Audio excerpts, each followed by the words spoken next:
우리가 2022년 시작하면서 하나님의 말씀에 대한 집중적인 공부 또는 묵상, 말씀에 대한 은혜를 받고 출발했고요. 첫 번째 드렸던 것은 그 말씀, 하나님의 말씀을 알아야 된다는 거예요. 대체 하나님의 말씀이 뭐지? 무엇 때문에 하나님이 우리에게 말씀을 주셨지 하는 것을 말씀을 알아야 된다는 거죠. 말씀을 알았다면 그 말씀에 대한 사랑을 해야 된다. 그 말씀을 받아들여야 된다는 거예요. 여기서 말씀을 사랑한다는 것은 세 번째 드렸던 것은 말씀을 먹는 거예요. 하나님이 말씀했죠. 입에서 나오는 내 입에 하나님의 입에서 나오는 말씀으로 살아야 된다. 그 말씀을 먹어야 된다는 거예요. 우리 한번 따라합시다. 하나님 입에서 나오는 말씀으로 살아야 된다. 그 말씀을 먹어야 되는 거예요. 사람은 누구나 음식을 먹어야 되는 거예요. 먹어야 건강한 거죠. 좋은 음식을 먹는 건 더더욱 중요하죠. 음식을 먹어야 사는데 그 음식이 좋아야 돼요. 음식이 나쁜 걸 먹으면 처음에는 맛있을지 몰라도 시간이 지나면 내 몸이 문제가 생겨요. 세상에 있는 음식을 우리가 너무 먹기 때문에 영적으로 죽는 거예요. 하나님의 말씀을 먹으면 우리는 살아나기 시작합니다. 죽으려고 하는 사람도 살아나지만요, 죽으려고 하는 사람도 살아나는데 말씀의 역사는 완전히 죽었던 것도 살아나요. 한국에 예수를 잘 믿는 분인 것 같아요. 프로 전문 기사인데 나이가 드셨어요. 그분이 해설할 때 유일하게 죽었다가 살아나는 것은 두 가지가 있다 이렇게 얘기했어요. 전문 바둑 기사 원로신데 완전히 죽었다가 살아나는 것 두 가지가 있다. 하나는 예수님이고 하나는 바둑이다 이렇게 얘기했어요. 바둑을 뜨는 사람들은 죽었던 것을 가만히 두다가 나중에 살아나는 경우가 있어요. 그래서 저분이 예수님 확실히 믿는 거구나. 죽으려고 하는 사람도 살아나는데요, 말씀은요 완전히, 바울은 뭐라고 했어요? 허물과 죄로 죽었다 이거예요. 그런데 하나님의 말씀으로 살아난다 이거죠. 그 말씀을 먹는다는 것은, 그러면 우리가 음식은 입으로 먹잖아요. 하나님의 말씀 우리 입으로 먹어야 된다라고 그러는데, 입으로 먹는 것은 뭐냐면 바로 말씀을 듣는 거예요.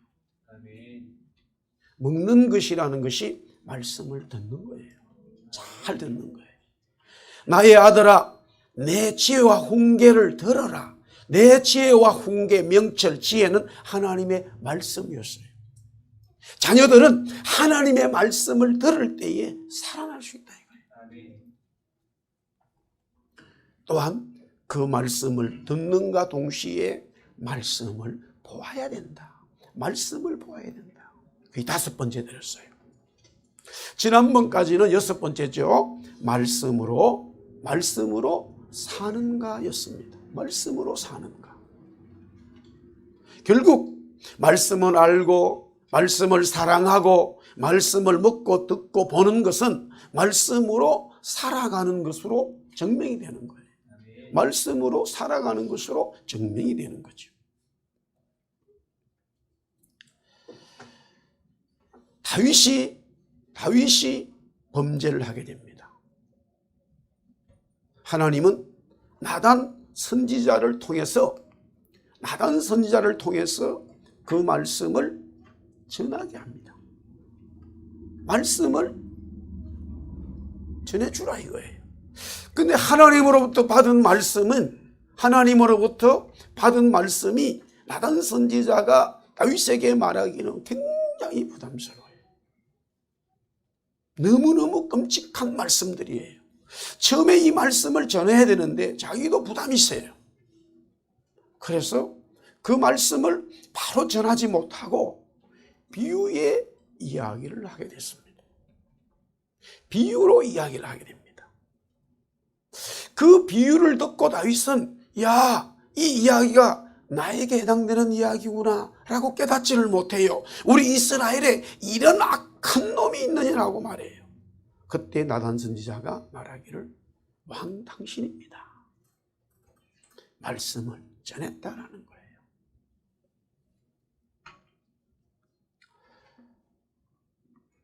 어제 뉴스에 신문에 기독교적인 그런 뉴스겠지요. 현재 온누리교회 담임 목사님이, 온누리교회는 메가처치 중에 하나예요. 그것도 부목사님이 아니라 담임 목사님이 혼자 법원 앞에서 시위를 했어요. 시위의 내용이 뭐냐? 차별금지법에 대한 이야기예요. 그 차별금지법은 물론 여자가 남자보다 차별을 당한다. 그거 철폐돼야 됩니다. 사랑하는 성도 여러분, 우리 민족이 복음을 받아들이면서요, 가장 차별을 풀어낸 것이 바로 기독교 하나님의 법이었어요. 노예 철폐했습니다. 예수 믿는 분들 믿으면서요, 아주 옛날에는 부인이 2명, 3명인 분들이 있었어요. 다 자유를 줬어요. 노예 종들에게 땅을 주고 당신들이 살아라고 그랬어요. 남녀 철폐했어요. 여자가 공부하는 거 다 전부 다 기독교가 복음 때문에 이루어진 거예요. 할렐루야. 그런 거 차별 금지한다는 것은 있을 수 없어요. 우리는 상수를 들고 환영해야 돼요. 지금 차별 금지법을 만드는 것은 그 핵심이 아니에요. 제가 말씀드리지 않아도 되잖아요. 그러면 국회에서 그 법을 자꾸만 결정하겠다고 법을 올립니다. 법을 올리는 사람들이, 국회의원들이 누구예요? 제가 굳이 그 당을 말하지 않아도 돼요. 또 제가 그런 혹시 얘기하면 목사는 맨날 그런 것이, 여러분들 차별금지 올리는 당이 있어요. 올리는 사람들이 있으니까 결정이 되든 안 되든 얘기를 하는 거 아니겠어요? 그 법을 올리는 그 국회의원들, 당을 지지하는 목사님들, 교인들이 너무 많아. 나는 도무지 이해가 안 돼요. 그러니 이 목사님이 자기가 나선 거예요. 혼자 나섰어요. 국회 앞에서. 차별을 받는 사람들은, 성경은, 교회는 반드시 그렇게 하면 안 된다. 그러나 이것은 동성연애 지지하는 차별은 성경이 금하고 하나님이 법이 금하는 뿐만이 아니라 이 사회가 무너지는 것이다 말이야.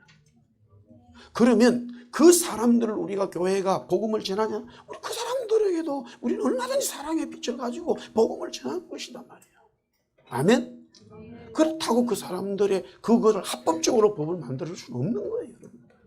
예수님 보세요. 간음한 여자에게 가서 다시는 간음을 하지 말라고 그러잖아요. 그 사람의 어떤 죄악에 대해서 우리는 용서해주고 받아들여주지만 간음할 수 있는 법을 합법적으로 만들어줄 수는 없는 거잖아요. 아멘? 마찬가지죠. 사랑하는 성도 여러분, 우리가 이제 이 말씀에 대해서 듣고 사랑하고 먹고 산다는 것은요, 내 스스로가 혼자 살아가지만 그 말씀을 나도 살아야 되지만 다른 사람들에게 전해야 될 의무가 있어요. 그걸 오늘 7번째, 말씀을 전해야 된다는 거예요. 우리 한번 따라합시다. 말씀을 전하자. 예. 부활하신 주님이 하늘로 승천하시면서 제자들에게 하신 유언의 말씀이지요. 때와 시기는 아버지께서 자기의 권한에 두셨으나 이 말씀은요, 하나님 나라를 회복하는 것을 말합니다. 이것은 아버지 하나님께 맡기고 제자들이 감당해야 될 사명은 주님의 증인이 되어 복음을 온 세상에 전하는 것임을 말씀하고 있습니다. 복음을 전하는 것, 말씀을 전하는 것이 사명이며 삶입니다.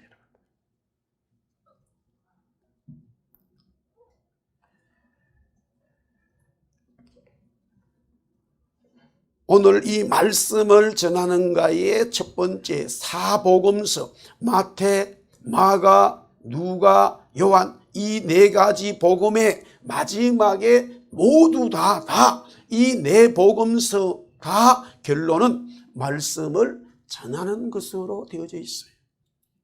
그것으로 결론을 맺고 있습니다. 먼저 마태복음 28장 16절에서 20절 우리 다 같이 읽습니다. 시작. 11제자가 갈릴리에 가서 예수께서 지시하신 산에 이르러 예수를 배웠고 경배하니 아직도 의심하는 사람들이 있더라. 예수께서 나와 말씀하여 이르시되 하늘과 땅의 모든 권세를 내게 주셨으니 그러므로 너희는 가서 모든 민족을 제자로 삼아 아버지와 아들과 성령의 이름으로 세례를 베풀고 내가 너에게 분부한 모든 것을 가르쳐 지키게 하라. 볼지어다 내가 세상 끝날까지 너희와 항상 함께 있으리라 하시니라. 아멘. 첫 번째 기록되어진, 물론 순서는 아니에요, 편집되어진 신약 성경의 첫 번째가 마태복음인데 마태복음의 마지막 부분이에요. 이 부분이 부활의 주님을 보았음에도 제자들의 반응은 어떻게 했느냐? 지금 예수님이 죽음에서 부활하셨습니다. 이 예수님의 부활에 대한 예수님이 살아났어, 이 이야기를 해야 된다는 것인데 제자들은 어떤 반응을 했느냐? 예수를 배웠고 경배를 했어요. 예수님이 살아나셨네, 예수님이 살아나셨다, 경배를 했지만은 그 마음속에는 정말로 살아났나? 아직도 의심하는 사람들이 있더라라고 되어 있어요. 사랑하는 성도 여러분, 내가 부활을 믿고 사는 것도 중요하지만요, 부활을 믿은 것을 다른 사람들에게 예수님의 부활을 전한다는 것은 쉬운 일이 아니에요. 여러분 스스로가 예수님의 부활을 믿는 것도 쉬운 일이 아니지만 믿고 난 이후에 예수님이 죽었다가 살아났어, 무슨 소리 하고 있어 말이에요. 강하게 상대방이 두 번, 세 번으로 막 이렇게 밀려오면요, 거부해버리면 내가 뭐 잘못 지냈나, 다음부터 얘기하지 말아야 되나, 이런 마음이 든다 이거예요. 말씀을 전하는 게 쉬운 일이 아니에요. 그럼에도 불구하고 예수님은 제자들에게 어떻게 말씀을 명령하고 있느냐? 19절, 그러므로 너희는 가서 모든 민족으로 제사를 삼고 아버지와 아들과 성령의 이름으로 세례를 베풀어라. 19절 보세요. 모든 민족을 제사 삼으라. 아버지, 아들, 성령의 이름으로 그랬어요. 하나님의 말씀 전하는 거예요. 다시 한번 말씀 전하자. 말씀 전하라 이거예요. 쉽게 말하면 20절 보세요. 내가 너희에게 분부한 모든 것을 가르쳐 지키게 하라. 가서 사람들에게 이 말씀대로 사세요, 이 말씀대로 사세요라고 전하라는 거예요. 제자들에게 말씀을 전하라고 사명을 주신 주님은 대체 어떤 분이냐 이거예요. 하늘과 땅의 모든 권세를 가졌다라고 18절에 말해요. 저와 여러분들이 믿는 하나님요, 주님은 죽음에서 살아나실 뿐만이 아니라 하늘과 땅의 권세를 가졌기 때문에 우리는 그 권세를 가지고, 주님의 권세를 가지고 이 땅에 살아가야 됩니다. 그러나 나도 살아가야 되지만 그 은혜를 모르는 사람들에게 이 권세, 이 은혜를 전해야 될 의무가 있는 거예요. 할렐루야, 아멘. 하늘과 땅의 모든 권세를 가졌다 이거예요. 그뿐만이 아니라 세상 끝날까지 너희와 항상 함께 하신다. 부활하신 주님은요, 하나님의 성도들, 주님의 백성들 여러분과 저에게 영원히 하나님이 함께 하신다는 게 주님이. 이 사실을 전해라는 거예요. 이 사실을 전해라 이거예요.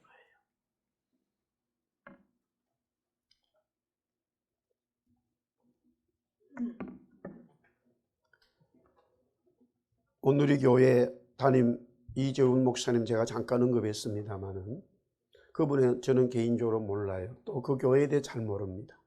교단도 다르고, 그러나 그분 이야기에 아주 중요한 그분의 삶의 메시지가 하나 있습니다.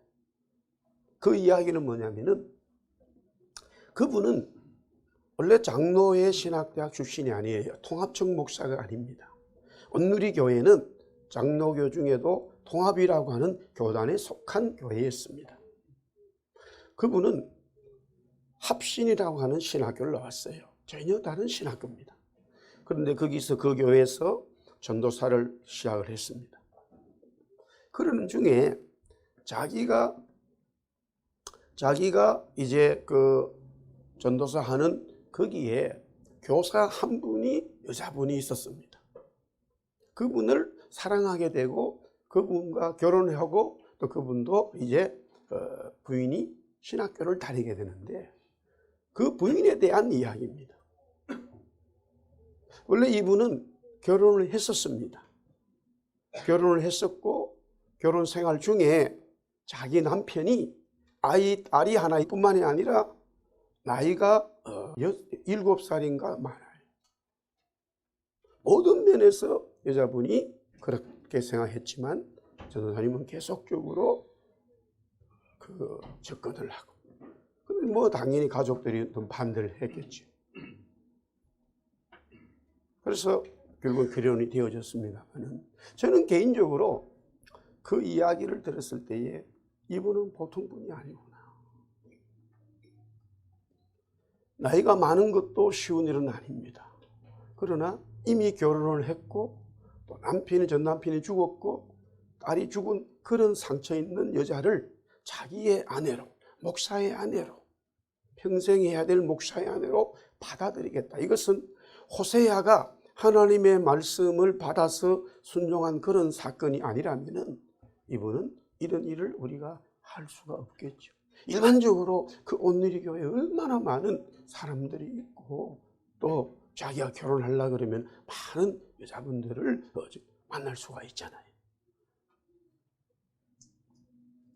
이 메시지가 결국에는 이분에게 큰 하나님의 은혜를 주었다. 이렇게 저도 그 얘기를 듣고 그런 생각이 들었습니다만은 주위의 사람들이 동일하게 그런 이야기를 하더라는 거예요. 그렇게 세월이 흘러서 온누리교회 한 목사님이 이제 목회를 그만두시고 세상을 떠나는 이정에서 제 두 번째 담임 목사를 얼마나 그 교회를 거쳐간 뿐만이 아니라 통합측의 기라성 같은 정말로 실력 있고 모든 뛰어난 분들이 너무 많아도 이재원 목사님이 그 교회에 담임이 되었다는 사실이에요. 그 교회에서도 놀라웠고요, 교단에서도 놀라웠고, 우리 한국 교계에서도 저분이 온누리교회 담임이 되었구나, 이런 이야기를 했다라고 합니다. 하나님의 말씀을 듣고요 사는 것 너무 중요하고 그 삶이 그대로 사람들에게 전달한다는 것은요, 전해지는 것은 놀라운 하나님의 복이, 꼭 그 복이 우리가 받지 않아도 이미 우리는 구원의 은혜를 받았기 때문에 그 말씀대로 살아야 되고 그 말씀을 전해야 될 우리에게 의무가 있다라는 말이에요. 부활하신 주님이요 아직까지 믿음이 없어요, 제자들이. 그럼에도 불구하고 제자들에게 이 말씀을 전해라, 이 말씀을 전해라, 이 말씀을 전해야 산다 라고 제자들에게 말씀하고 있다라는 사실이에요. 두 번째 복음서의 마가복음으로 가보겠습니다. 16장 14절에서부터 18절이에요. 우리 다 같이 말씀을 읽겠습니다. 큰 소리로 시작. 그 후에 11제자가 음식 먹을 때에 예수께서 그들에게 나타나사 그들의 믿음 없는 것과 마음이 완악한 것을 꾸짖으시니 이는 자기가 살아난 것을 본 자들의 말을 믿지 아니함이려라. 또 이르시되 너희는 온 천하에 다니며 만민에게 복음을 전파하라. 믿고 세례를 받는 사람은 구원을 얻을 것이요 믿지 않는 사람은 정죄를 받으리라. 믿는 자들에게는 이런 표적이 따르리니 곧 그들이 내 이름으로 귀신을 쫓아내며 새 방언을 말하며 뱀을 집어올리며 무슨 독을 마실지라도 해를 받지 아니하며 병든 사람에게 손을 얹어 적 나으리라 하시더라. 아멘. 주님은 죽음에서 부활하셨습니다. 제자들은 여전히 주님의 부활을 받아들이지 못하고 있습니다. 믿음이 없다, 마음이 약하다. 즉 예수님이 그것을 보시고 계속적으로 부활하신 예수님이 제자들에게 나타나 주시지만 제자들은 그 예수님을 믿지를 못하고 있는 거예요. 그러니까 예수님이 뭐라고 하냐면은 믿음이 없다, 마음이 아주 완악하다, 이렇게 말해요. 그럼에도 불구하고 믿음이 없고 마음이 완악함에도 주님은 제자들에게 뭐라고 말씀하십니까? 온 천하에 다니며 만민에게 복음을 전파하라. 할렐루야, 아멘. 종종 보면 복음 전합시다. 아유 목사님 아직 저는 믿음이 약해서. 사실 저도 믿음이 약해요. 다 우리 약해요. 믿음이 약함에도 불구하고 주님은 우리에게 온 천하에 다니면서 복음을 전해야 될 사명을 주셨단 말이에요. 그 말씀대로 살아야 되는 거예요. 말씀을 전해야 된다는 거예요. 복음을 한마디로 정리하면 예수 그리스도인데 그 복음에 대해서 뭐라고 예수님 말씀하시느냐? 믿고 세례를 받는 사람은 구원을 얻을 것이요 믿지 않는 사람은 정죄. 여기서 정죄라고 하는 것은 심판입니다. 사랑하는 성도 여러분, 우리가 복음을 전해주어야 그 복음을 받는 사람들이 구원을 받는 거예요. 우리에게 그런 사명이기 때문에 하나님은, 주님은 우리에게 복음을 전하라고 말씀하고 있는 거예요. 할렐루야, 아멘. 이게 중요하죠. 예수 그리스도의 부활을 믿고 복음 말씀을 전하는 자들에게 나타나는 하나님의 성령의 기적들이죠. 예수 그리스도의 이름으로 귀신을 쫓아내는 거예요. 예수님의 이름으로 더러운 귀신들을 쫓아낼 수 있어요. 나사렛 예수 그리스도의 이름으로 명하노니 더러운 것들은 떠나가라 하면은 복음을 전할 때에, 하나님의 말씀을 전할 때에 그런 역사들이 나타납니다. 할렐루야. 예. 새 방언을 말합니다. 성령이 주시는 언어예요. 성령이 주시는 방언을 말하게 되어져요. 복음을 전할 때에 성령이 주시는 말씀들이 나타난다 이 말이에요. 뱀을 집어 올리고 독을 마시더라도 해를 받지 않는 거예요. 복음을 전할 때에 나타나는 일이에요. 복음을 전할 때에 나타나는 거예요. 병든 사람에게 손을 얹고 기도할 때, 복음을 전할 때에 성령께서 치료해 주시는 거예요. 할렐루야, 아멘. 네. 이 간증은 뭐 계속 괜찮을 거예요. 우리 그 정원원 선교사님이 갔잖아요. 이라크에. 여기서 한 달 비자를 받아요. 한 달 비자. 거긴 한 달밖에 줄 수 없어요. 한 달이 지나 하나님 응답을 받고 갔다 이거예요. 한 달이 다 돼 갔어요. 아무 일이 아니나요. 두 사람이 어느 집을 얻어가지고 하나님이 분명히 여기에 보내주셨는데, 여기에서 복음을 전하라고 보내주셨는데 어떻게 해야 되나? 한 달이 지나가 버렸어요. 한 달이 다 됐기 때문에 다시 비자를 익스텐션 연장하러 가야 하는 거예요. 거기는 다 군인들이 정치한단 말이에요. 자치주예요. 쿠르드 민족이 자치주단 말이에요.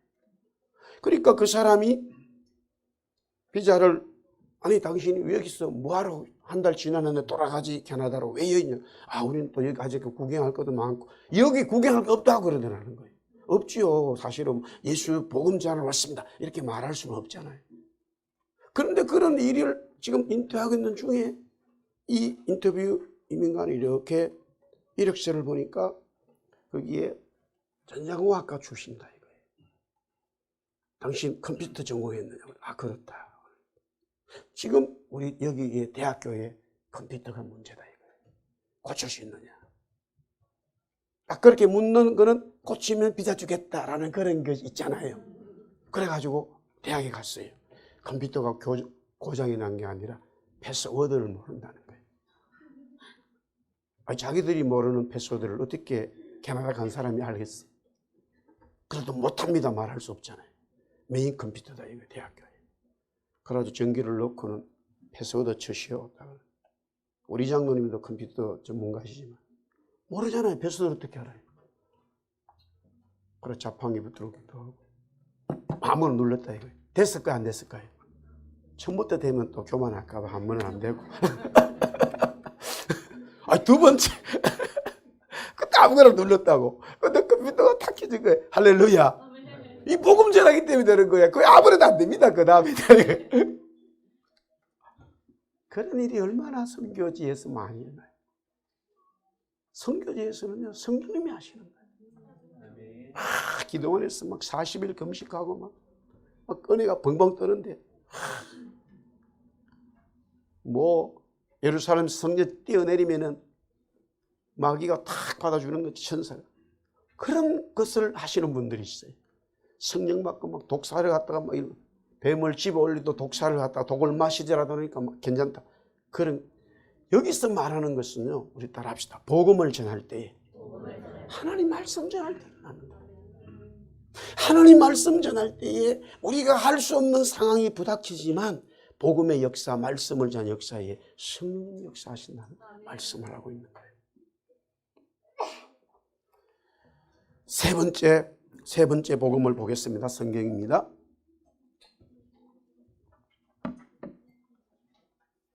누가복음 24장 44절에서부터 48절 다 같이 읽겠습니다. 44절 48절 시작.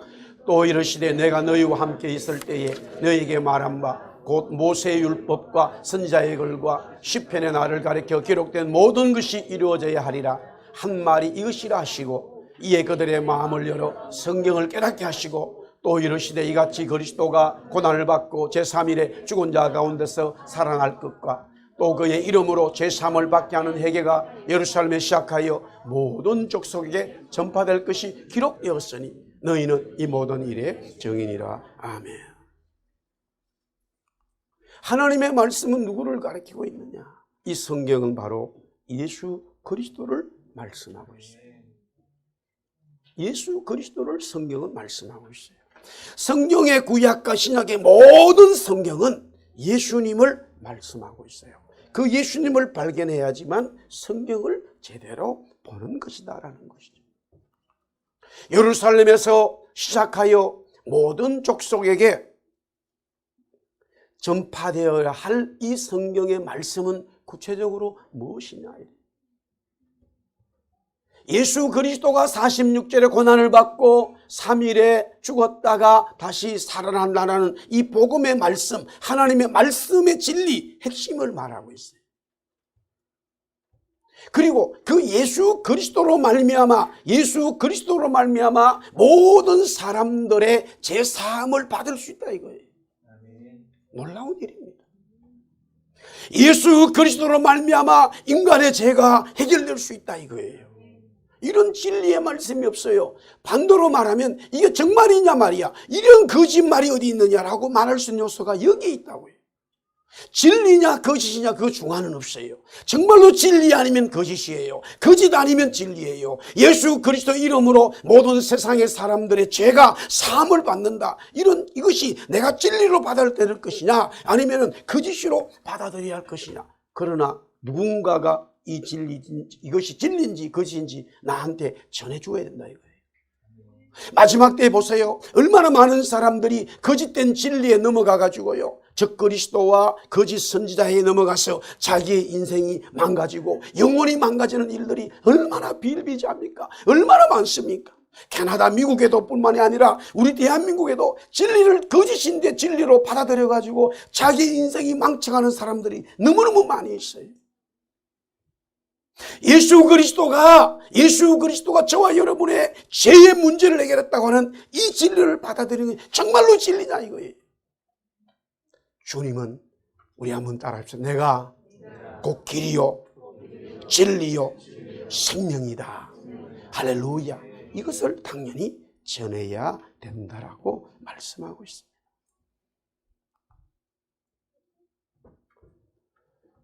예수 그리스도의 결국에는 이 제자는 하나님의 말씀 복음을 전하는 것이죠. 성경을 예수님으로 해석하고 깨달아야 돼요. 이 성경을 많이 읽는데 왜 전하지 못하냐면은 단순히 이 성경을 윤리적으로 도덕적인 책으로 받아들이기 때문에 이 성경이 역사하지 않는 거예요. 이 성경은 예수님, 죄의 문제를 해결하신 예수님으로 받아야 된다 이거죠. 예수님의 고난과 죽음, 부활을 믿는 거예요. 예수 그리스도가 나를 위해서 고난받으시고 예수 그리스도가 나를 위해서 십자가에 죽으시고 예수님이 나를 위하여 부활하셨구나. 이것을 믿는 사람, 그것이 바로 제자고, 그것을 받아들임으로써 제자가 되는 것은 이 진리를 전하는 자가 바로 그리스도의 제자라는 말이에요. 다시 말씀드립니다. 또 강조합니다. 예수 그리스도 이름으로 우리 모든 사람들의 죄를 사할 수 있기 때문에 우리는 모든 민족에게, 족속에게 이 복음을, 이 진리를, 말씀을 전해야 된다는 말씀이에요. 우리 한번 따라합시다. 우리는 증인이다. 위트니스다. 우리는 증인이다. 우리가 증인인, 너희는 이 모든 일의 증인이라고 주님이 말씀하신 것은요, 너희는 이 말씀을 전해야 된다는 말이에요. 증인은 뭐예요? 그거 아닙니다. 이건 이렇게 된 겁니다. 내가 그 자리에 있었습니다. 라고 말하는 게 정인이에요. 지금 부활하신 예수님을 보고도 방 안에서 두려워하고 떨고 있는 제자들은 정인이 아니에요. 그러니까 예수님이 자꾸만 그들이 예수님을 믿지 않고 의심하고 있지만은 계속적으로 너희들은 정인이 되어야 된다라고 말씀하고 있어요. 그들이 완전히 예수님을 믿었기 때문에 정인된 게 아니에요. 부족하지만 정인이 되는 거예요. 아멘? 왜? 사실이기 때문이에요. 사실이기 때문에. 조금 적용적으로요. 우리 자녀들이 자기 부모님이 완벽하다고 생각하지 않을 수는 있겠죠. 그러나 자녀들이 복받는 자녀들은요, 부모님을 존경하고 리스펙트하고 공경하고 그 부모님에 대해서 당당하게 일부러 또 얘기할 수도 있겠지만 어떤 자리에 가서 자기 부모님에 대한 이 프라이드를 가지고 있는 자녀들이요, 굉장히 마음적으로도 이 정신이 건강하고 굉장히 잘 된다라는 이 성경이 그렇게 말씀하고 있어요. 주님은요, 오히려 완벽하신 분이에요. 우리가 부족한 거예요. 그러나 우리가 주님처럼 완벽하지 않아도 주님은 지금 말씀하고 있잖아요. 제자들이 부족해요. 의심이 있어요. 그래도 너희들은 정인이라 라고 주님 말씀하고 있잖아요. 우리의 신앙이 부족해도 우리는 정인으로 살아가야 된다라는 말씀이에요. 마지막 네 번째 요한복음입니다. 21장 15절에서 17절 다 같이 시작. 그들이 조밥 먹은 후에 예수께서 시몬 베드로에게 이르시되 요한의 아들 시몬아 네가 이 사람들보다 나를 더 사랑하냐 하시니 이르되 주님 그러하나이다. 내가 주님을 사랑하는 줄 주님께서 아시나이다. 이르시되 내 어린 양을 먹이라 하시고 또 두 번째 이르시되 요한의 아들 시몬아 네가 나를 사랑하느냐 하시니 이르시되 주님 그러하나이다. 내가 주님을 사랑하는 줄 주님께서 아시나이다. 이르시되 내 양을 치라 하시고 세 번째 이르시되 요한의 아들 시몬아 네가 나를 사랑하느냐 하시니 주께서 세 번째 네가 나를 사랑하느냐 하심으로 베드로가 근심하여 이르되 주님 모든 것을 아시오매 내가 주님을 사랑하는 줄을 주님께서 아시나이다. 예수께서 이르시되 내 양을 먹이라. 주님이 묻는 질문은 네가 나를 사랑하느냐. 물론 이것은 원어주어 이런저런 표현들이 있습니다만은 그러나 통틀어서 주님이 베드로에게, 아니 베드로를 비롯한 그 주위에 있는 제자들에게 너희들이 나를 사랑하느냐라고 묻고 있어요. 그들의 대답은 주님 사랑하는 줄 주님이 아시잖아요. 이렇게 대답하지만 조금 자신은 부족해요.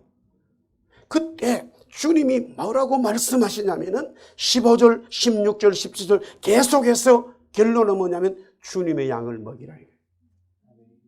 자, 여기서 보세요. 구원받고 예수 믿고 은혜 받았을 때요.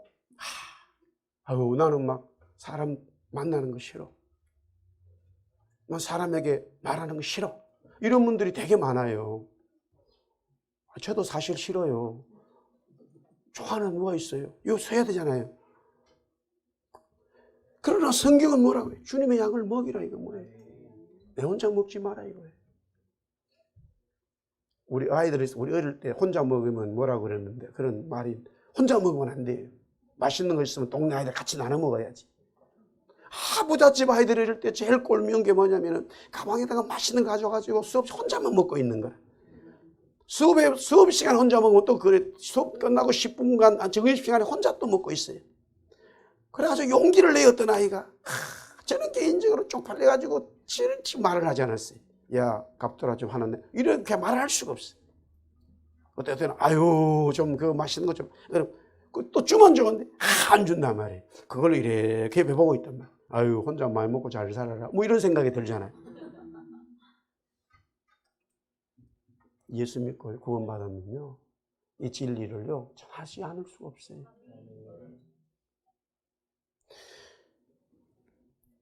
사마리아의 결론입니다. 사마리아 성이 포위를 당했어요. 이스라엘 백성들이 아람 군대에서 포위를 당해가지고 먹을 것이 없어졌어요. 결국에는요, 그 사마리아 성에 저주가 왔습니다. 엄마들이 자기 아이를 먹어버리는 거예요. 삶아서 먹는 거예요. 얼마나 먹을 게 없으면 저주에 저주가 일어난 거예요. 성 밖에 살고 있었던 나병 걸린 사람들은요, 문둥 환자지요, 나병이지요. 가족들이요, 자기의 가족들이 항상 먹을 것을 그 떨어진 외딴 곳에다가 입구에다 갖다 놓아야 이 사람들이 음식을 먹고 살 수 있어요. 나병 걸린 사람들은 정상적인 사람들을 만날 수가 없어요, 여러분들. 그러니까 가족들이, 자기 가족 중에 누가 그 병을 걸리면 그 병을 걸은 사람들이 생활하는 집단적인 게 있어요. 사실 이 부분도요, 우리나라에도 한때는 나병의 환자들이 굉장히 많았어요. 그러나 물론 정부가 어려운 것도 있었지만은 정부도 누구도 다 외면했습니다, 그 사람들을. 전국에. 그런데 그 외면한 그 사람들에게 복음을 전하고 그 사람들에게 먹을 것을 주고 그 사람들에게 생활할 수 있도록 만들어주는 게 누구예요? 누가 그 일을 했어요? 우리 예수 믿는 분들이 교회예요. 아멘? 예. 다 외면했어요, 그분들요. 그래서 그분들이 사는 동네마다 가보면은 다 교회들이 있어요, 여러분들. 지금은 그 병이 뭐 이렇게 발병이 되지 않지만, 제가 그 전라남도 어느 가가지고 그 집사님으로부터 대접을 받는데 그 교회 설교를 하고 저는 깜짝 놀랐어요. 나중에 그 목사님이 저한테 설명해 줬습니다만 자기 집에 초청을 했어요, 제 이 부분을. 그래서 음식을 만들어가지고 방에다가 제가 음식을 먹고 있는데 부인 되시는 분이 돌아서, 아유 목사님 뭐 뭘 더 드시면, 이렇게 묻지도 않고 부엌에서 이렇게 보고, 나는 왜 저렇게 계시나 이렇게 생각했어요. 아무 생각 없었어요. 맛있게 먹었거든요. 부엌에서 음식 하신 그 여자 집사님이 이렇게 저를 보고 있는 거예요. 왜 그랬을까요? 제가 음식을 먹나 안 먹나를 보는 거죠. 거기가 나변촌 교회단 말이에요. 다 그런 분들이에요. 저는 뭐 엄청 많이 먹었어요. 맛있게 먹었어요. 그러니까 이제 마음이 놀겠죠. 결국 네 사람이, 야, 우리 가족들이 음식을 주지 않아 우리가 여기서 죽는데, 야 말이야, 소문에 아람 군대 가면은 먹을 게 많다 그러더라. 아람 군대에 먹을 게 넘쳐난다고 그러더라. 그래, 거기 가서 한번 가보자. 어차피 죽으니까 하고 네 명이, 나병 걸린 이 네 명이 아람 군대의 진지에 가게 됩니다. 그런데 웬일입니까? 아람 군대의 군인들이 한 명도 없어요. 텐트가 빈 텐트에 사람이 없어요. 그런데 거기 가니까 막 옷도 있고 금도 있고 은도 있고 돈도 있고 막 텐트마다 있는데 먹을 것도 너무 많아요. 그래가지고 일단은 막 흙이 된 배를 채웠어요. 그리고는 막 있는 주머니마다 막 보화들을 꽉 넣고 막 가방에 쌌어요. 그리고 가려고 그러니까 한 놈이 이러는게, 야 이거 우리만 먹고 우리 가지면 이거 하나님 앞에 벌 받는다, 야. 그럼 어떻게 해야 되는데? 이 이야기를 저 성에 우리 식구들에게, 가족들에게 알려줘야 되는 거 아니야.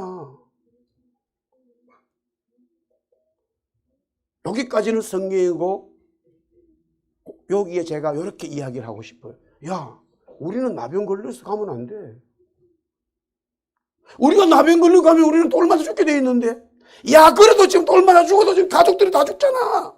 가자. 그래가지고 이 네 명이 성에 오게 됩니다. 와서 파수꾼에게 얘기하는 거예요. 아람 군대가 없다고, 먹을 거 많다고. 그분들은요, 나병이 걸린 상태에서는 정상적인 사람을 만날 수가 없어요, 여러분들. 사랑하는 성도 여러분, 우리는 영적으로 나병 걸려도 구원받으면요, 아름다운 소식, 이 아름다운 소식을 우리 가족들에게 알려줘야 된다는 거예요. 할렐루야, 아멘? 이게 복음 전하는 거예요, 여러분. 복음 전하는 거예요. 여기서 주님의 양을 먹이라고 하는 것은 나만 먹는 게 아니라 주님이 구원받을 사람들을 위해서 그들에게 우리가 복음을 전해야 된다는 주님의 말씀이었습니다. 마태는 복음의 삶을, 자 보세요, 마가는 복음의 능력을, 누가는 복음의 본질을, 요한은 복음의 양육을 중점에 두고 마지막으로 결론을 쓰게 되어집니다. 복음서 다 복음을 전하는 것이죠. 주님의 말씀을 전하는 것을 의미합니다. 이 얼마나 중요한 것이면 주님이 유언으로 말씀하셨고 제자들이 복음서의 끝에 공통으로 기록하고 있겠습니까? 주님의 말씀대로 제자들은 성령을 받았고 복음을 전하는 자들로, 주님의 말씀을 전파하는 자들로 거듭났습니다. 심지어 고난과 박해가 그들의 말씀을 전하는 삶에 있어도 굴하지 않고 그 사명을 감당했습니다. 사랑하는 성도 여러분, 우리 예수사랑 교회는 창립 22주년을 맞아서 지나가고 오늘 또 추수감사절을 맞이하게 되는데요, 우리가 하나님 앞에 이렇게 감사할 수 있는 것은 하나님의 말씀의 은혜를 받았기 때문이에요. 하나님의 말씀으로 구원받았기 때문이에요. 할렐루야. 그러므로 당연히 하나님의 말씀도 우리는 살아야 됩니다. 우리 따라서 하나님 말씀대로 살자. 예. 그런데 문제는 뭡니까? 추수할 이 곡식이 너무 많다 이거예요. 추수할 곡식, 즉 구원받을 사람들이 온 열방과 민족에 있단 말이에요. 우리는 낫을 가지고, 주님의 말씀의 낫을 가지고 가서 그들에게 복음을 전했어요. 이것이 바로 영적인 추수를 해야 되는 주님의 마지막 말씀이었습니다. 우리 예수사랑교회가 세워진 것은 말씀을 전하기 위함이에요. 그래서 항상 창립 때 우리 선교사님들을 초청하고 그분들에게 또 기도로 돕고 물질을 붓고 또 교회를 세우고 하는 이 일을, 선교사님을 파송하고 협력, 이런 일을 계속 해오는 일이 말씀을 전하는 것이 교회의 사명이기 때문입니다. 주님 오시는 날, 그날에 저와 여러분, 우리 예수사랑교회는 착하고 충성된 성도들아, 착하고 충성된 교회야, 칭찬받는 성도 교회 되기를, 말씀을 전함으로써 인정받는 교회 되기를, 성도 되기를 주의 이름으로 축원합니다. 기도하겠습니다. 주님은 우리에게 이 말씀을 전해야 된다고 말씀하고 있습니다. 예, 우리는 부족해요. 주님, 우리는 마음이 약해요. 어떨 때는 의심도 있어요. 아직까지 여러 가지로 잘하지도 못합니다. 그럼에도 불구하고 주님은 우리에게 말씀하셨습니다. 우리가 복음을 전할 때에 우리의 힘으로 하는 것이 아니라 성령이 역사한다는 사실을 주님은 말씀해 주셨습니다. 제자들도 그 말씀에 순종하여 주의 말씀을 전했습니다. 우리 예수사랑교회, 하나님 주의 말씀 전하는 교회, 우리 예수사랑교회 성도들, 주님 말씀 전하는 성도들로 거듭나도록, 또 그 삶을 살아가도록 주여 도와주시옵소서. 예수님 이름으로 기도드리옵나이다. 아멘. 우리 다 일어나서 찬송하겠습니다. 날 구원하신 주 감사 찬송합니다.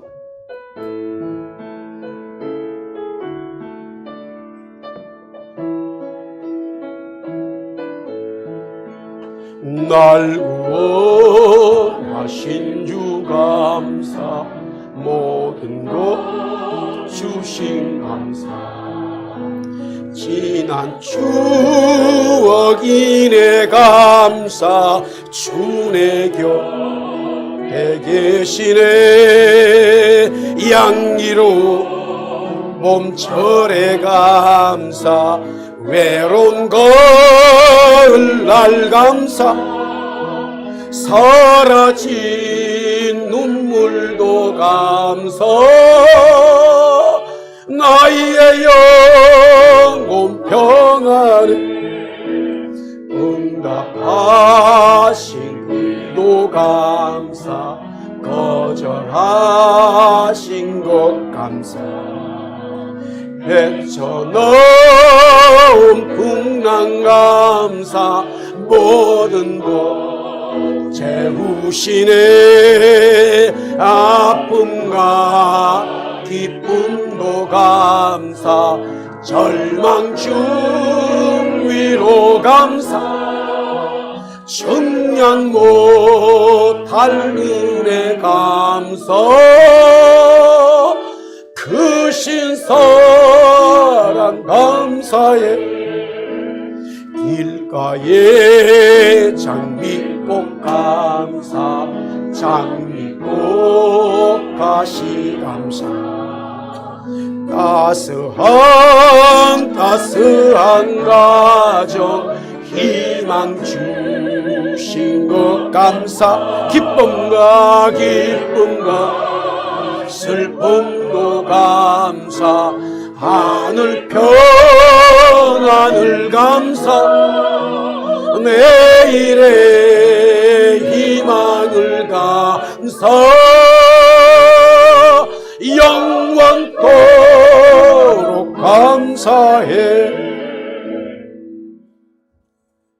우리를 위하여 십자가에 죽으시고 부활하셔서 영원한 구원자 되신 예수 그리스도의 은혜와 하나님 아버지의 정말로 말로도 알 수 없는 사랑과 성령님의 감화 감동 역사하심이 우리를 구원해 주신 것에 감사하고 1년 동안 지켜주심에 감사하고 찬송처럼 기쁠 때도 감사하지만 슬플 때도 감사하고 봄, 여름, 가을, 겨울 감사하고 아침, 저녁, 낮, 밤으로 감사하고 하나님 또한 우리가 한국에서도 감사했지만 주님 나그네 같은 이민의 삶에도 감사하는 우리 성도들 또 결심하고 이 말씀을 전하겠다 돌아가는 주의 성도들 위해 이제로부터 영원토록 함께 있을지어다. 아멘.